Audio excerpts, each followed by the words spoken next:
Senang belajar ekonomi,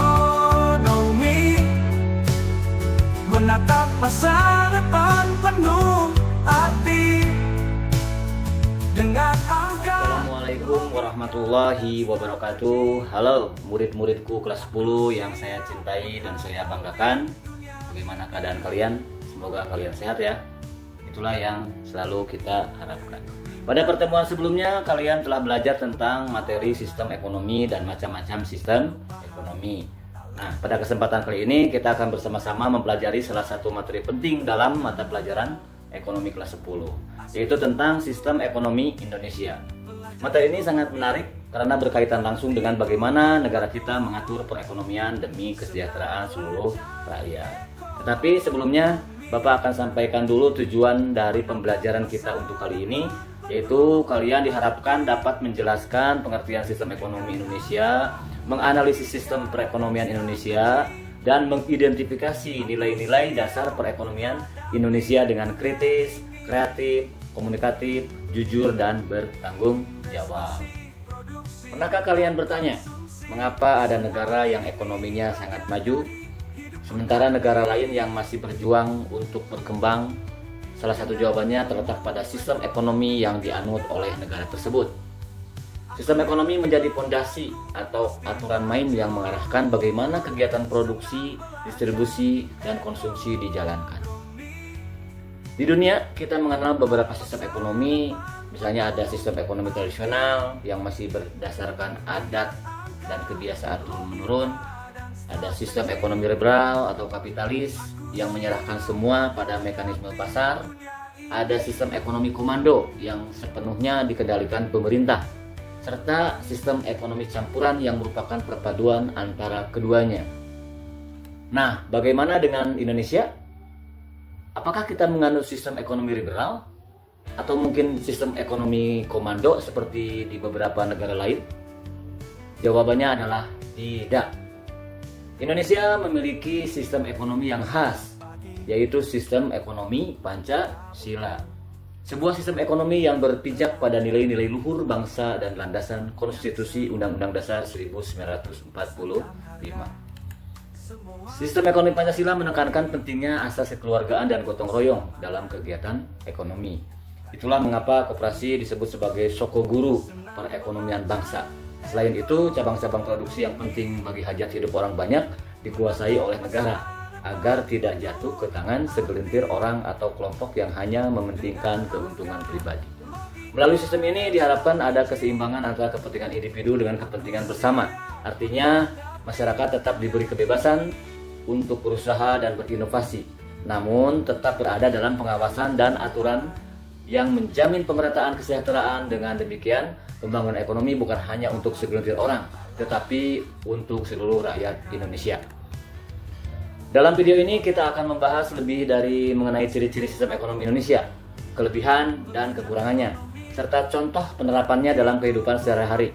Jadi mari kita siapkan diri untuk belajar bersama dengan penuh semangat agar semakin memahami bagaimana sistem ekonomi Indonesia bekerja demi terwujudnya keadilan sosial bagi seluruh rakyat. Baiklah, coba kalian perhatikan dulu untuk materi-materi yang akan Bapak sampaikan. Perkembangan sistem ekonomi di Indonesia. Coba kalian perhatikan dulu bagian di samping ini. Sebelum kemerdekaan, itu pada zamannya Belanda pada abad ke-16 sampai ke-18, bangsa Indonesia kita menganut paham merkantilis.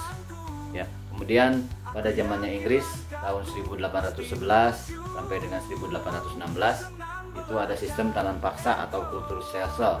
Ya, sistem ekonominya disebut sistem pintu terbuka atau liberal. Kemudian pada zaman Jepang itu pada tahun 1942 sampai 1945 itu kita menganut paham sosialis ya. Kemudian pada zaman setelah kemerdekaan Orde Lama tahun 1945 sampai 1967 itu ada yang disebut dengan swasembada pangan tahun 1945 sampai 1950. Kemudian demokrasi liberal tahun 1950 sampai 1957. Kemudian demokrasi terpimpin itu 1959 sampai 1967. Kemudian masuk ke dalam masa Orde Baru itu sekitar tahun 1966 sampai 1998. Itu kita menganut sistem ekonomi pintu terbuka liberal ya. Kemudian di zaman Orde Reformasi pada tahun 1998 sampai dengan sekarang, sistem ekonomi kita di Indonesia itu menganut sistem ekonomi campuran, yaitu ekonomi Pancasila atau demokrasi ekonomi. Saat ini Indonesia menganut sistem demokrasi ekonomi, artinya kegiatan ekonomi dilakukan dari, oleh, dan untuk rakyat. Pemerintah berperan sebagai pelaku ekonomi sekaligus pengatur dan pengawas kegiatan ekonomi di Indonesia. Kemakmuran masyarakatlah yang diutamakan, bukan kemakmuran orang-orang. Sistem ekonomi di sini di Indonesia berdasarkan pada Pancasila dan Undang-Undang Dasar 1945, sehingga sering disebut sebagai sistem demokrasi ekonomi. Karena menjadikan Pancasila sebagai dasarnya, maka kelima sila tersebut punya peran besar dalam sistem demokrasi ekonomi. Yang pertama, sila pertama, yaitu nilai ketuhanan. Dalam menjalankan sistem perekonomian Indonesia, nilai dan etika agama berperan penting. Nilai ini mampu menghindari adanya kemungkinan kerugian maupun penyalahgunaan keuangan perusahaan yang bertentangan dengan nilai agama. Yang kedua, sila kedua, yaitu nilai kemanusiaan. Sistem perekonomian Indonesia mengutamakan prinsip humanis dan menolak eksploitasi. Dalam kegiatan ekonomi, pekerja berhak mendapatkan gaji dan fasilitas sesuai dengan tingkat kerja, tanggung jawab, dan resiko yang diberikan perusahaan. Yang ketiga, sila ketiga, yaitu nilai kesatuan. Seluruh kegiatan ekonomi bermula dari keinginan keluarga untuk menjaga persatuan. Pelaku ekonomi berupaya untuk menghasilkan produk yang tidak bertentangan dengan nilai maupun norma perilaku sekaligus bermanfaat bagi banyak rakyat Indonesia. Sila keempat, nilai musyawarah demokrasi. Sistem ekonomi Indonesia dijalankan bersama dengan nilai-nilai demokrasi. Dengan nilai ini, segala masalah dapat diselesaikan dan diputuskan dengan lebih bijaksana. Kemudian sila kelima, nilai keadilan. Semua sumber daya ekonomi yang ada dikelola dan digunakan demi mensejahterakan seluruh warga negara. Pelaku ekonomi memastikan adanya proses distribusi yang baik. Produk yang dihasilkan pun harus bisa dimanfaatkan untuk banyak orang. Kemudian karakteristik perekonomian Indonesia menurut Undang-Undang Dasar 1945. Setiap sistem ekonomi punya ciri-ciri yang berbeda satu sama lainnya ya. Sistem demokrasi ekonomi Pancasila mempunyai ciri-ciri yang tertuang dalam Undang-Undang Dasar 1945 pasal 33 yang telah diamandemen, yang berbunyi: pertama, perekonomian disusun sebagai usaha bersama berdasarkan atas asas kekeluargaan. Yang kedua, cabang-cabang produksi yang penting bagi negara dan yang menguasai hajat hidup orang banyak dikuasai oleh negara. Kemudian yang ketiga, bumi dan air dan kekayaan alam yang terkandung di dalamnya dikuasai oleh negara dan dipergunakan untuk sebesar-besarnya kemakmuran rakyat. Kemudian perekonomian nasional berdasarkan atas demokrasi ekonomi dengan prinsip kebersamaan, efisiensi, berkeadilan, berkelanjutan, berwawasan lingkungan, kemandirian, serta dengan menjaga keseimbangan, kemajuan, dan kesatuan ekonomi nasional. Kemudian yang kelima, ketentuan lebih lanjut mengenai pelaksanaan pasal ini diatur dalam undang-undang. Selain dari itu, ada ciri-ciri penting lainnya juga, yaitu yang pertama, negara tetap mengakui hak milik perorangan yang tidak bertentangan dengan kepentingan publik. Yang kedua, masyarakat adalah bagian yang penting dalam ekonomi, ya, dengan kegiatan produksi yang dilakukan, dipimpin dan diawasi oleh masyarakat. Adapun kelemahan dalam sistem perekonomian Indonesia yang harus dihindarkan, diantaranya sebagai berikut. Yang pertama, sistem private liberalis, yakni yang menumbuhkan eksploitasi terhadap manusia dan bangsa lain.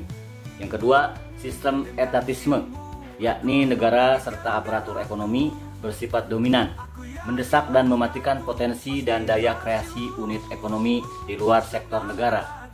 Yang ketiga, monopoli, yakni pemusatan kekuasaan ekonomi pada satu kelompok. Penerapan pelaksanaan sistem demokrasi ekonomi Pancasila di Indonesia adalah sebagai berikut. Yang pertama, adanya badan usaha milik negara atau BUMN.